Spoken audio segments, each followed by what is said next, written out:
Hey, stop, tu roules sur le boulevard BD. Cet album est fait pour toi. À la recherche de l'homme sauvage.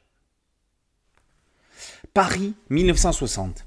La maman du petit Augustin est convoquée par son instituteur. Ce dernier s'inquiète, non pas du manque de travail ou d'implication de son fils, mais est interloqué par les dessins qui parsèment ses cahiers. L'enfant de 8 ans représente des monstres effrayants. La mère ne s'affole pas, son fils est souvent seul et ils habitent à côté du muséum dans lequel il passe le plus clair de son temps. Elle est veuve et vit seule avec son fils dont les nuits sont peuplées de cauchemars et les jours passionnés par les animaux, les dinosaures et toutes ces sortes de choses. La vie d'Augustin a été bouleversée le jour où il reçut en cadeau une bande dessinée qui allait l'obnubiler.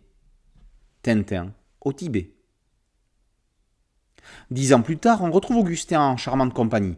Sa fiancée Judith tombe sur les dessins qu'il faisait enfant et décide de lui faire rencontrer le professeur Rock, directeur du labo de paléontologie du muséum. L'homme ombre qu'il dessinait et qui terrifiait ses nuits n'est jamais sorti de sa tête. 1975, Augustin part au Tibet, à la recherche du Yéti. Ayant démarré sa carrière au début des années 90, Frédéric Biel en a fait du parcours depuis Les Héritiers du Soleil. Avec À la recherche de l'homme perdu, il réalise son meilleur album qui, plus qu'un hommage à Hergé et à Tintin au Tibet, serait presque une nouvelle aventure de Tintin. Ne lui attirons pas par là les foudres de Tintin Imagination, oulala! Cet album est peut-être le plus bel aveu d'adoration qu'on ait jamais fait à l'œuvre de Georges Remy.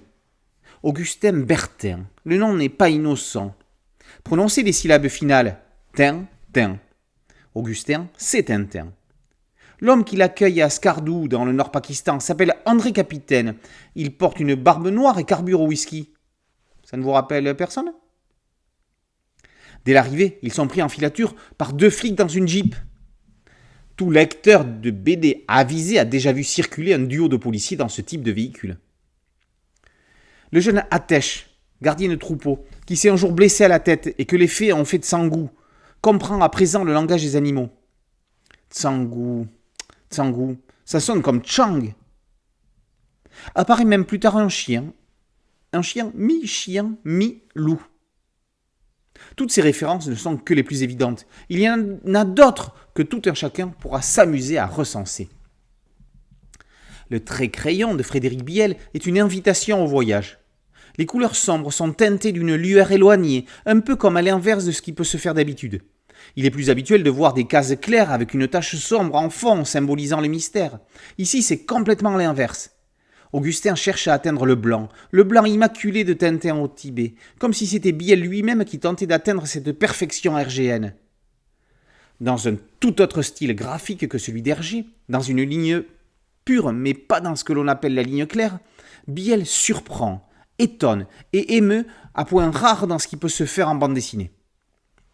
Attention, il n'y a pas que du Hergé dans cet album, il y a aussi du Causé, du Frank P, du Kipling et du Verne. C'est de l'aventure-émotion. Augustin part à la recherche de l'homme sauvage. Atteindra-t-il son but ? Biel a en tout cas atteint le sien en signant un album remarquable, tant pour les tintinophiles que pour les autres. Il ne faut pas passer à côté de cet indispensable de l'année. À la recherche de l'homme sauvage, par Frédéric Biel et par aux éditions Delcourt. Boulevard BD, c'est un site dédié, un podcast audio et une chaîne YouTube.